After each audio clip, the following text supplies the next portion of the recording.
Jadi Tuhan, pagi ini kita boleh ada di sini karena pemeliharaan Tuhan.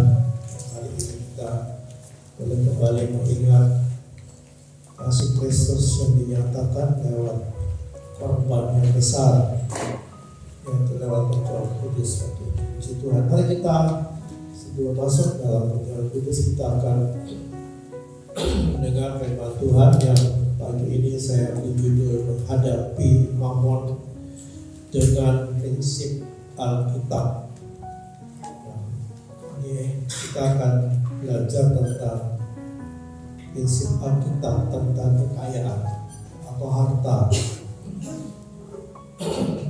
Yang beberapa waktu yang lalu saya menyampaikan firman Tuhan dari Kolose 3 ayat 1 dan 2 yang menjadi tema kita untuk tahun ini.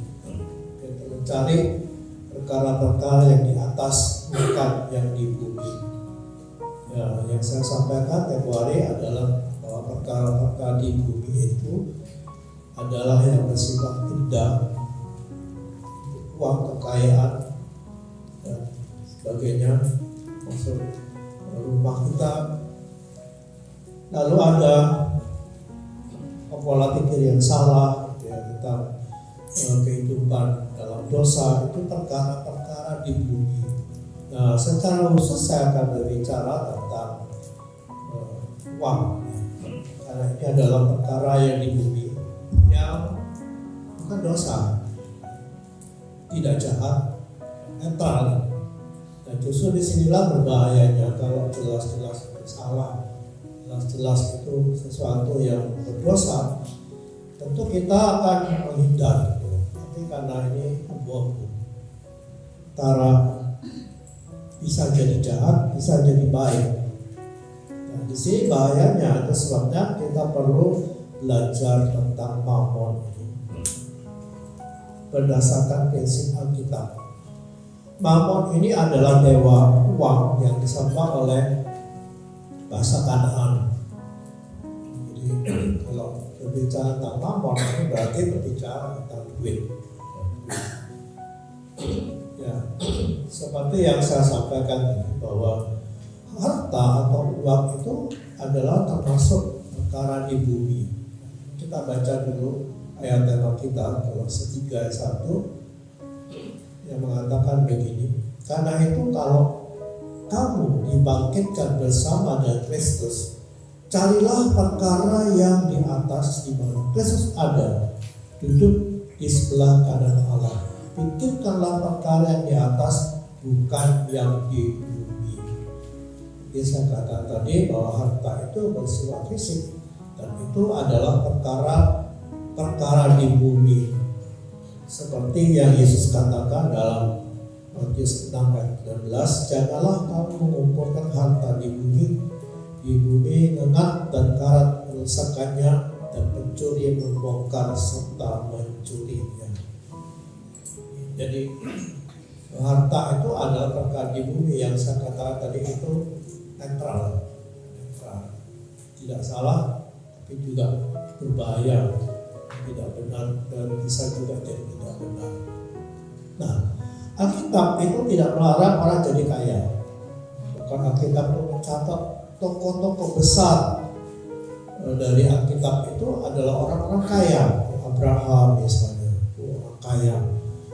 Ishak itu bahkan tambah kaya, dapat warisan dari bapaknya, lalu dia bertambah kaya.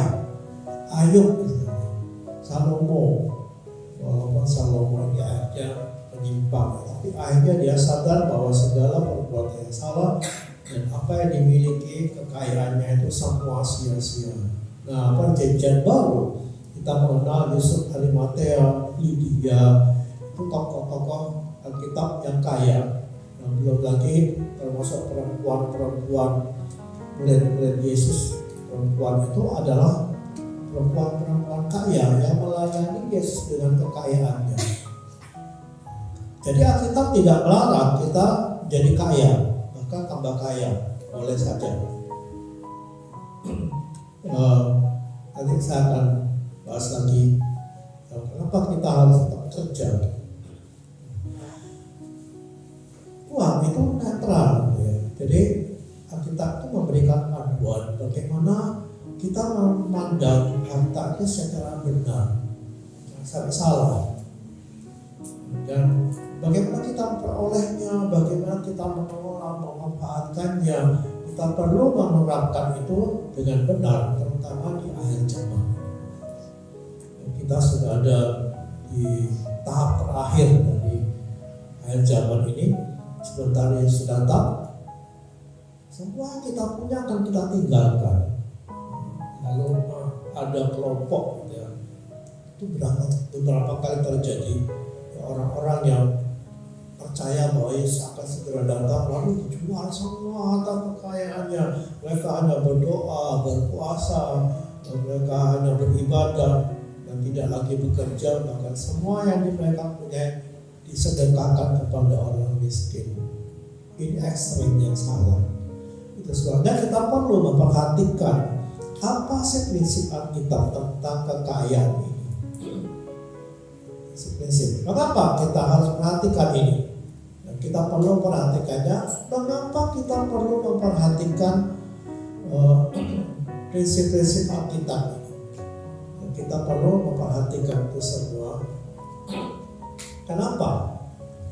Satu, ini ada 6 ini. Makanya saya coba untuk meringkasnya supaya waktunya tidak terlalu panjang. Kenapa kita perlu perhatikan? Yang pertama adalah ajaran tentang harta kekayaan ini sangat penting bagi Yesus. 15% dari seluruh ajaran yang ajaran Yesus berhubungan dengan harta. Kan Yesus mengajarkan banyak tentang keselamatan, tentang kerajaan Allah, tentang bagaimana moral, tentang Taurat. Banyak sekali ajaran Yesus itu. Nah, 15% dari ajaran itu berhubungan dengan harta benda. 38 perumpamaan yang Yesus ceritakan, itu 16 antaranya berhubungan dengan harta. Termasuk anak yang hilang, itu kan mereka anak bungsu ini menghambur minta harta orang tuanya menghambur-hamburkan. Itu termasuk 16 ini. Jadi 40% dari perumpamaan Yesus itu berhubungan dengan harta. Lebih banyak peringatan tentang uang daripada neraka dan surga. Nah, Yesus mengatakan hati-hati dengan ketamakan. Lalu dia mengatakan jangan kumpulkan hartamu di bumi, tapi di surga. Lebih banyak daripada Yesus meninggalkan tentang neraka dan surga. Nah, kalau kita melihat kebenaran ini, bahwa Yesus itu berbicara tentang harta itu lebih banyak daripada berbicara yang lain, masa kita juga akan mengatakan tidak penting berbicara tentang harta. Sedang Yesus sendiri itu berbicara tentang harta itu begitu banyak. Kenapa begitu banyak? Karena Yesus menganggap ini penting. Nanti kita melihat kenapa sih kok penting yang berikutnya. Ini dasar gitu ya. Yesus itu berbicara lebih banyak tentang harta. Apa kita akan mengatakan Yesus itu mata duitan? Ya, karena mungkin ada orang, kenapa Yesus bicara banyak tentang harta? Yesus itu kepengen duit. Berarti kita mengatakan, kita melihat bagaimana cara hidup Yesus. Sama sekali tidak ada keinginan untuk mengumpulkan harta. Bahkan dia mengatakan serigala ada lubangnya, anak manusia tidak punya tempat meletakkan kepalanya. Dia mengembara dari desa ke desa berkat dukungan perempuan-perempuan kaya tadi. Dia tidak mempunyai harta. Kita masih mengatakan Yesus berbicara tentang harta karena dia kepengen duit. Tidak. Kenapa? Yesus itu berbicara tentang harta lebih banyak daripada berbicara tentang surga dan neraka dan tentang moral dan banyak hal yang lain yang diajarkan Yesus. Karena harta itu mempengaruhi hidup seseorang. Harta itu bisa mempengaruhi hidup seseorang. harta itu adalah materi. Tadi saya sudah katakan bahwa itu netral gitu ya. Materi itu sesuatu yang jasmani, tapi mempengaruhi kehidupan manusia. Bahkan Yesus mengatakan mamon yang tidak jujur, katanya di Lukas mengatakan ada mamon yang tidak jujur. Artinya mamon itu sesuatu yang tidak jujur, tapi bisa merusak ya kehidupan kita kalau kita sikapi dengan cara yang tidak benar. Itu sebabnya sekali lagi kita perlu tuntunan dari firman Tuhan. Bagaimana kita memandang mamon ini, mencarinya, menggunakannya, dan mengelolanya. Ya, dalam satu perumpamaan Yesus itu berbicara tentang benih yang ditanam. Dalam Lukas 8 ayat 14 mengatakan begini, yang jatuh dalam semak duri ialah orang yang telah mendengar firman itu, dan dalam pertumbuhan selanjutnya mereka terhimpit oleh kekhawatiran dan kekayaan dan kenikmatan hidup, sehingga mereka tidak menghasilkan buah yang menetap. Ya, dalam perumpamaan ini Yesus itu mengumpamakan ada benih yang ditabur oleh penabur itu, salah satunya jatuh di semak duri. Tumbuh dia, tapi lama-lama mati. Kenapa? Terhimpit oleh duri-duri. Dan duri-duri itu dalam ayat 14-nya Yesus menjelaskan itu ada kekhawatiran, kekayaan, dan kenikmatan hidup. Kan dalam terjemahan yang lain, kekhawatiran akan kekayaan. Jadi ini berhubungan dengan harta. Apa yang Yesus ingin sampaikan dalam perumpamaan ini, bahwa firman Tuhan itu yang menghidupkan kita. Firman Tuhan yang membuat rohani kita tumbuh dengan baik. Kita mengasihi Tuhan, kita mempersiapkan diri untuk kedatangan Tuhan. Itu akan terhimpit dan mati ketika dia tumbuh bersama-sama dengan keinginan, kenikmatan hidup, keinginan akan uang, kekhawatiran hidup, akan mati akhirnya. Jadi benar-benar bahwa harta itu mempengaruhi kehidupan rohani kita. Kita sadar atau tidak, yang mau mengakui atau tidak, itulah kebenaran. Ketika kita mengasihi duit, rohani kita akan dipengaruhi. Tanpa kita sadar, kita merasa masih percaya Tuhan, tapi hidup rohani kita tidak akan sehat. Karena Tuhan mengatakan tidak bisa dua-duanya. Nanti bagian yang ketiga. Jadi mengetahui prinsip Alkitab itu perlu untuk meminimalisir, meminimalkan bahaya rohani ini, sehingga kita menjadi orang yang sehat secara rohani. Ketika kita mulai menjual hati, berubahlah fokus hidup kita. Jadi yang pertama bahwa Yesus tadi begitu banyak bicara tentang harta.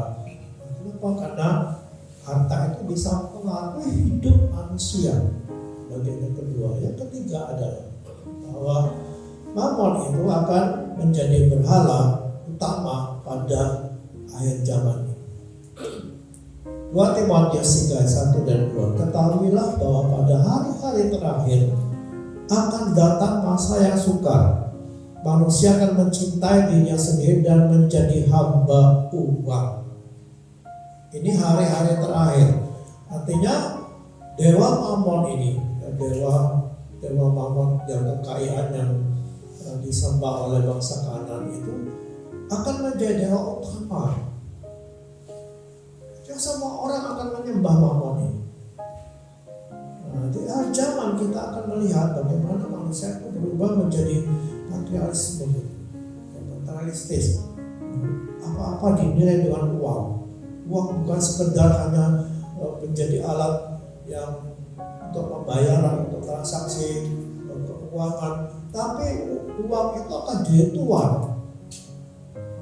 Akan jadi tuan yang menuntut pengabdian total. Ternyata Ternyata semua agama di dunia ini punya dewa uang. Saya mulai tahu orang Cina juga punya, yang namanya beda-beda. Orang Bali juga ada dewa kekayaan itu. Sampai yang primitif sekalipun ada. Bukan hanya suku-suku ya, bukan hanya bangsa-bangsa. Tiap profesi itu ada. Nelayan punya juga dewa untuk kekayaan. Makanya ada para nelayan itu ada acara larung laut. Untuk siapa itu? Dapat syukur katanya. Untuk siapa? Dewa yang memberikan kekayaan kepada mereka lewat laut. Petani juga punya, yang biasa disebut Dewi Sri. Itu semua adalah dewa-dewa kekayaan yang dimiliki oleh semua bangsa, semua profesi dalam dunia ini. Kan di Bali lebih hebat lagi itu. Semua profesi punya dewa yang akan memberikan keberuntungan. Ini menunjukkan bahwa keinginan akan harta itu sudah merasuki seluruh manusia. Seluruh manusia sudah dirasuki oleh keinginan akan uang. Dan ini merupakan akar segala kejahatan. 1 Timotius 6:10 mengatakan begini, karena akar segala kejahatan ialah cinta uang. Sebab oleh memburu uanglah beberapa orang telah menyimpang dari iman dan menyiksa dirinya dengan berbagai luka. Bukan uangnya yang jahat, bukan uangnya yang salah. Apa yang salah adalah sikap hati kita yang cinta akan uang, dan itu merupakan akar segala kejahatan. Akar segala kejahatan, jadi ini akarnya. Ini berarti apa, semua kejahatan itu awalnya dari sini. Kenapa orang saling membunuh? Ya kebanyakan karena uang, ketamakan. Satu membunuh bukan hanya membunuh badannya, ya, tapi membunuh ekonominya, membunuh rumah tangganya, gara-gara uang. Jadi uang ini, cinta akan uang ini adalah akar dari segala kejahatan. Sekali lagi bukan uangnya. Kalau begitu, apakah kita tidak perlu cari duit? Perlu, masih perlu. Jangan sampai cinta akan uang ini menguasai kita sehingga kita bertuhankan uang. Dan ini tidak mungkin. Yesus ini mengatakan dalam Matius 6:24, tidak bisa. Seorang itu bertuhankan dua, Allah dan Mammon. Jadi kita perlu mengerti prinsip-prinsip Alkitab tentang uang ini supaya hati kita terjaga. Jangan kita sudah menyingkirkan Yesus dalam hati kita dan menggantikan dengan Mammon ini. Saya percaya Tuhan itu akan menolong kita untuk mengarahkan kita terus agar kita waspada. Saya bersyukur karena saya membaca sebuah ketika gitu ya, bahwa orang-orang percaya kepada Yesus itu punya anugerah gitu. Akan memberikan anugerahnya untuk menjaga hati kita. Tapi itu bukan berarti menghilangkan tugas kita gitu ya. Jangan sampai tugas kita hilang untuk menjaga hati kita. Karena kalau tidak, nanti akhirnya uang itu tiba-tiba kita sudah menjadikan Mammon itu sebagai dewa kita. Dan akhirnya apa? Kita membunuh Yesus, menyingkirkan Yesus, menyalibkan Dia kembali gitu. Ya, karena ingatlah bagaimana Yesus itu mati. Jalannya itu lewat duit. Yudas menjual Yesus dengan 30 kepeperan. Memang itu katanya bukan alasan utama Yudas gitu. Tapi benar karena Yudas itu adalah seorang yang tamak akan uang. Jadi dijual Yesus dengan 30 kepeperan, harga seorang budak. Jadi ini perlu diwaspadai gitu. Karena Mammon itu akan menjadi Tuhan di akhir zaman ini. Semua akan menyembah uang. Kenapa itu terjadi? Karena kesulitan ekonomi itu makin makin besar gitu. Kan keadaan ekonomi sekarang, perdagangan nggak sama dengan yang dulu. Kita sudah melihat bagaimana ekonomi lesu. Ini ada yang meramal lagi nih, nanti setelah Lebaran ini waktu ekonomi akan hancur, harga akan makin membumbung tinggi. Takut secara manusia iya, tapi jangan takut karena kita punya anugerah di mana Tuhan akan menolong kita, memelihara kita. Asal kita jangan sampai membuat mamon itu jadi Tuhan kita. Kita perlu jaga. Dialah Yesus itu mendapat tempat yang paling istimewa dalam hidup kita. Hanya Dia yang menjadi Tuhan kita, bukan mamon. Saya percaya ketika kita menjadikan Yesus itu sebagai Tuhan kita, Dia memelihara kita. Jadi kita nggak perlu takut gitu. Jangan sampai nanti kok saya tidak mencintai uang, lalu hanya kehabisan uang. Enggak, Tuhan akan jaga kita. Jadikan Yesus sebagai Tuhan. Jadi penting sekali memperhatikan tentang prinsip-prinsip keuangan ini berdasarkan Alkitab, karena zaman ini di mana mamon itu akan jadi dewa utama yang disembah. Maka sejak dulu itu kan, tapi zaman ini akan makin marak lagi. Di mana orang tergila-gila dengan duit. Uang itu menjadi fokus utama dari semua manusia, termasuk kita kan? Ya, kok tidak dijaga. Sebab perhatikanlah prinsip Alkitab. Nah, yang keempat, kenapa Yesus menganggap itu sesuatu yang penting?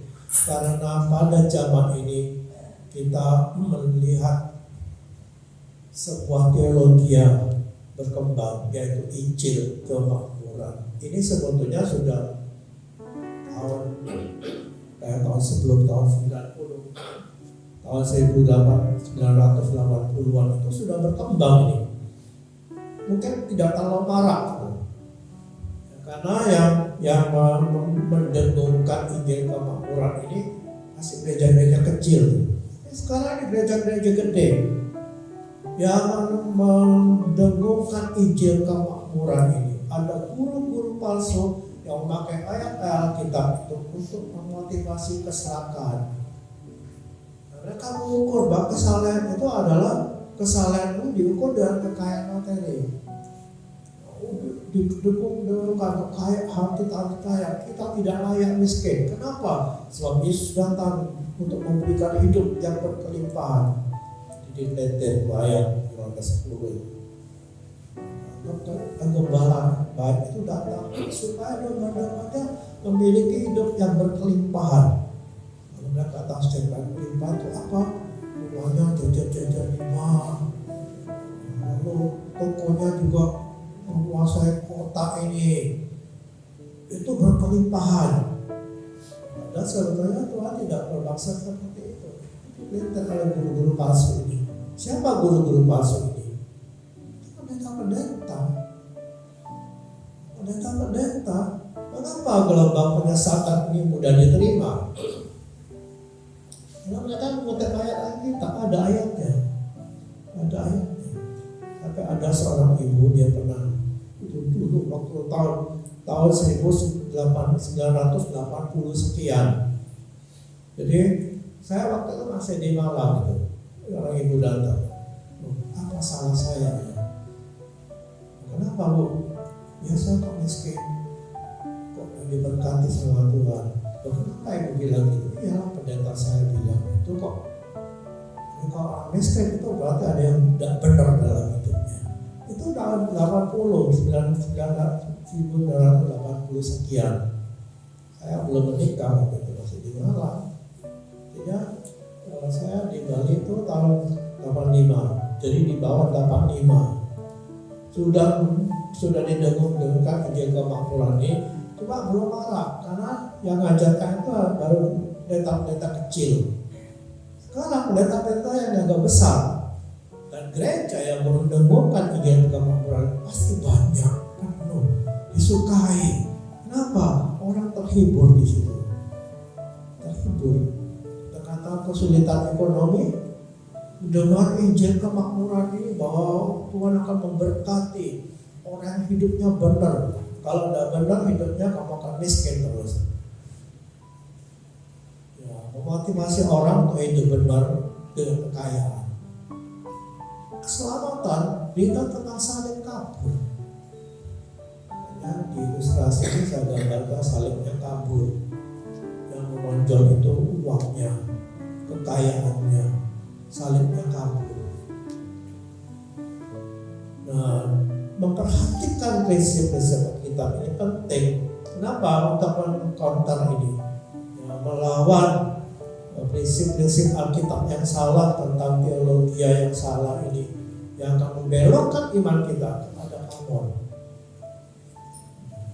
Jadi makmur itu sekarang bukan hanya diajarkan oleh agama yang seberang situ, ya yang model-model kekayaan, enggak, tapi itu berkembang di gereja. Dan itu didorong-dorongkan sampai akhirnya nanti kita akan membelok, bukan lagi menyembah Tuhan. Kelihatannya masih memuji Tuhan, kelihatannya masih berdoa kepada Tuhan, tapi akhirnya berpenuh dengan kekayaan. Sampai hanya saya contohkan tadi, ada ibu-ibu yang merasa bersalah, kenapa saya kok miskin, berarti hidup saya tidak benar. Jadi mari kita percaya bahwa Tuhan itu adalah di atas segala-galanya. Tidak ada bisa menyaingi Tuhan dalam hati kita. Dan Yesus itu menguasai kita. Jangan uang. Kita butuh uang, iya. Karena semuanya harus dibeli dengan uang. Kita tidak bisa ke pasar, Bu, mau beli lombok, apa pakai iman? Tidak bisa. Diketahui malah kita bisa dikeroyok oleh orang sepasar. Kita mau menipu, ya pakai uang. Tapi jangan sampai uang itu menjadi pegangan kita sampai kita dikuasai oleh uang. Bukan kita yang memegang uang, tapi uang yang memegang kita. Itu bahaya. Kenapa? Kita sudah masuk di akhir zaman. Yang kelima adalah mempersiapkan umat untuk sistem ekonomi global. Ini sebuah tafsiran. Apa sistem ekonomi global? Di mana seluruh dunia ini akan jadi satu. Juga secara ekonomi jadi satu. Nah, salah satu adalah penggunaan uang digital. Uang digital sekarang sudah mulai lewat apalagi HP kan. Ada Kris, ada apa lagi itu banyak. Kita bayar ada sekarang ada rumah makan atau toko gitu yang nggak mau terima duit pakai Kris. Ya, kalau ada punya Kris ya tidak bisa jualan di situ. Itu kita akan diarahkan di situ untuk microchip implant. Nah, ini tafsirannya. Saya baca beberapa artikel untuk mempersiapkan ini. Memang ini adalah sesuatu yang untuk ekonomi saja. Ekonomi kan dalam Wahyu itu dikatakan, dalam Wahyu kita baca dulu ya, Wahyu 13 ayat 11 itu. Wahyu 13 ayat 16 18 mengatakan begini, dan ia menyebabkan sehingga kepada semua orang kecil atau besar, kaya atau miskin, merdeka atau hamba, diberi tanda pada tangan kanannya atau pada dahinya, dan tidak seorang pun yang dapat membeli atau menjual selain daripada mereka yang memakai tanda itu, yaitu nama binatang itu dan nama bilangannya. Yang penting di sini ialah hikmat. Karena siapa yang bijak, baiklah yang menghitung bilangan binatang itu, karena bilangan itu adalah bilangan seorang manusia dan bilangannya ialah 666. Ya, ini Wahyu itu menyatakan bahwa kelak ketika Antikris datang, dia akan memberi tanda di dahi dan di lengan kanan di sini. Ada di tangan. Dan microchip itu yang berdasarkan artikel saya baca itu hanya cocok bisa ditaruh di tangan dan di dahi, di tempatnya dari sana. Kok salah? Kok salah? Ada kita yang mengundang itu chip itu hanya yang dimaksud chip itu kan untuk kesehatan, untuk berdagang, untuk kesehatan juga. Kita ke dokter apa itu, nanti chipnya lewat itu. Dan chip itu dibuat tidak bisa dibaca oleh orang lain sehingga privasi kita terjaga, ya, masuk akal. Tapi apakah itu tidak mungkin dipakai oleh antikris kelak untuk menguasai kita? Uang kita itu akan dikuasai karena ada di sini.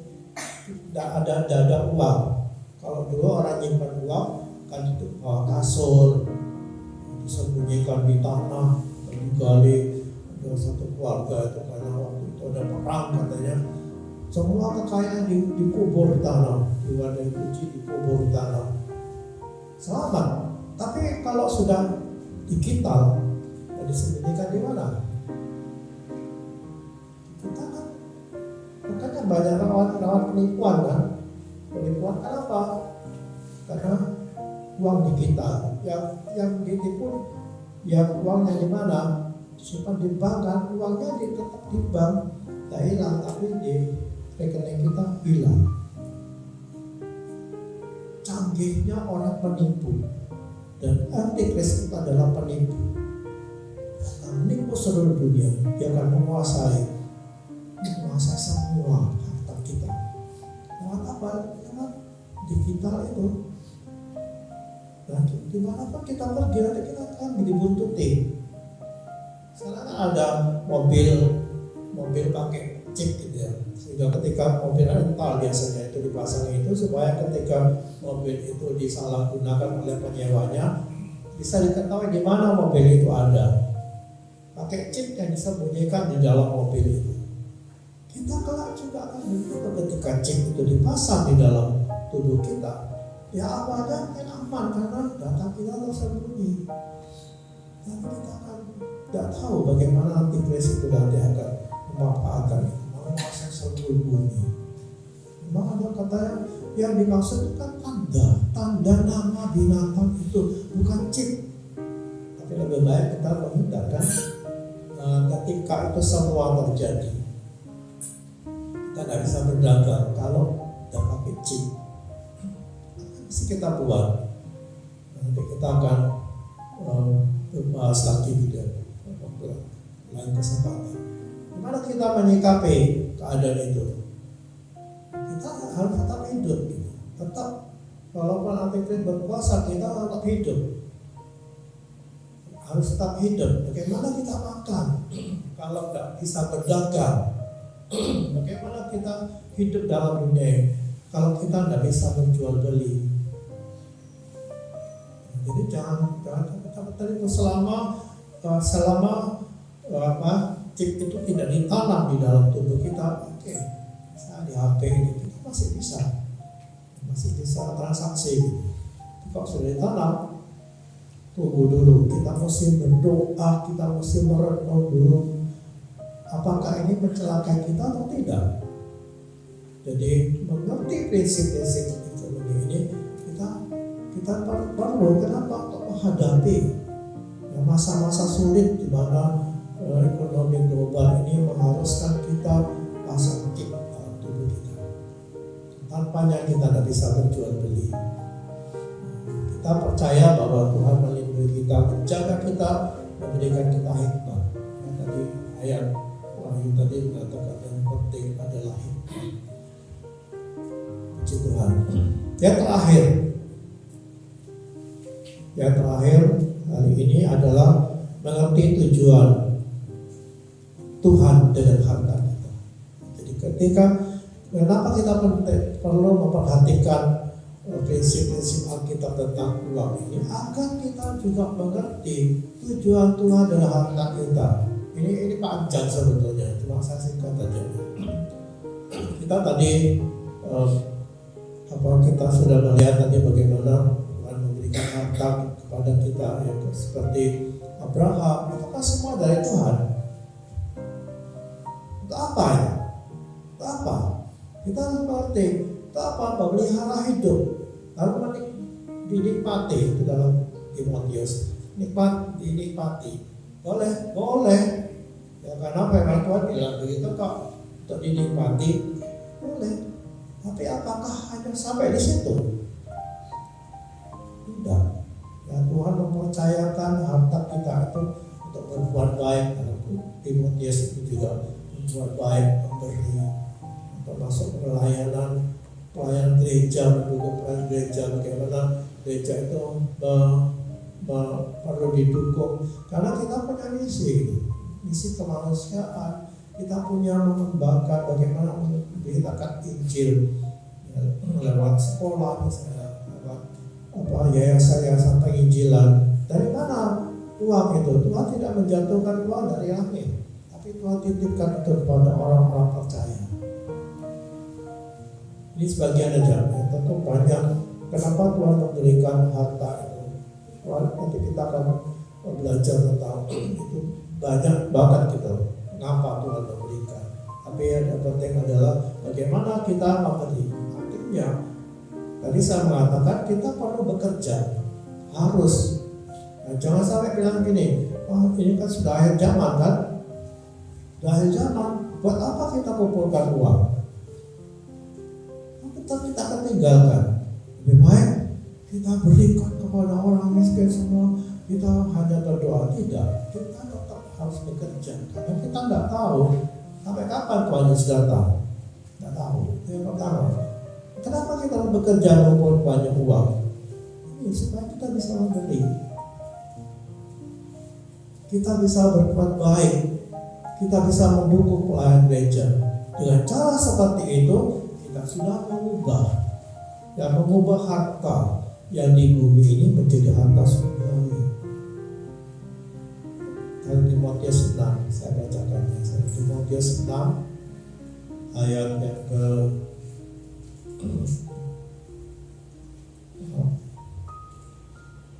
1 Timotius pasal, saya lupa mencantumkan di situ, pasal 6 ayat 17. Peringatkanlah pada orang-orang kaya di dunia ini agar mereka jangan tinggi hati dan jangan berharap pada sesuatu yang tidak tentu seperti kekayaan, melainkan pada Allah yang dalam kekayaannya memberikan kepada kita segala sesuatu untuk dinikmati. Peringatkanlah agar mereka itu berbuat baik, menjadi kaya dalam kebajikan, suka memberi dan berbagi, dan dengan demikian mengumpulkan suatu harta sebagai hak dasar yang baik bagi dirinya di waktu yang akan datang untuk mencapai hidup yang sebenarnya. Jadi ketika kita memberi harta yang jasmani tadi, uang misalnya kita berikan untuk pelayanan penginjilan, berikan untuk misi gereja, kita berikan untuk kemanusiaan yang baik. Pada waktu kita memberi, maka harta itu dirubah. Seperti kata ayat 12 tadi, mengumpulkan satu harta sebagai dasar yang baik bagi diri yang waktu yang akan datang. Artinya kita terangkan. Ada satu ilustrasi yang menarik, ya. Ada seorang bapak itu Pak memberi, ya, memberi, lalu ada orang yang memuji, aduh bapak ini baik ya, mengasihi orang-orang katanya. Lalu dia bilang gini, saya nggak mengasihi mereka. Tidak benar kalau saya memberi itu karena mengasihi mereka. Terus saya mengasihi diri saya sendiri. Kaget ya, loh kenapa? Ya karena waktu saya memberi, saya mengumpulkan harta di surga. Besok saya akan terima di situ. Jadi apa yang kita beri, itu akan diubah menjadi harta yang akan datang di waktu yang akan datang. Dasar yang baik bagi dirinya di waktu yang akan datang. Jadi ketika kita beri, kita mengumpulkan harta di sana, gak hilang. Nah, itu sebabnya tadi saya mengatakan jangan berhenti bekerja. Dan jangan pikir, waduh ini juga zaman kerja lah, kita santai-santai saja, kita berdoa. Nah, dengan uang yang banyak itu kita makin punya kesempatan banyak untuk menjadi kaya di sini. Jadi mari kita sungguh-sungguh memahami prinsip-prinsip firman Tuhan ini supaya kita tahu ya bagaimana menggunakan uang kita untuk kemuliaan Tuhan. Dan tanpa mengerti memahami prinsip Alkitab, kita akan cenderung menimbun harta itu banyak-banyak. Saya lebih baik menjadi kaya di dunia. Ya, padahal waktu untuk menyelamatkan jiwa singkat. Kita masih diberi kesempatan untuk melayani. Dan waktunya singkat, karena sebentar Tuhan Yesus datang. Jadi mengerti firman Tuhan, mengerti prinsip Alkitab ini penting supaya kita bisa memandang dengan benar, memandang dengan benar tentang kekayaan kita. Kita tidak salah dalam menggunakannya, sehingga kalau kita tidak mengerti itu, akhirnya kita rugi secara rohani. Rugi secara jasmani tidak, ya, tapi secara rohani kita rugi. Ya, karena uang itu bisa mempengaruhi rohani kita. Ketika kita bersikap salah, rohani kita terganggu. Lalu tanpa kita sadar, kita menggeser Tuhan.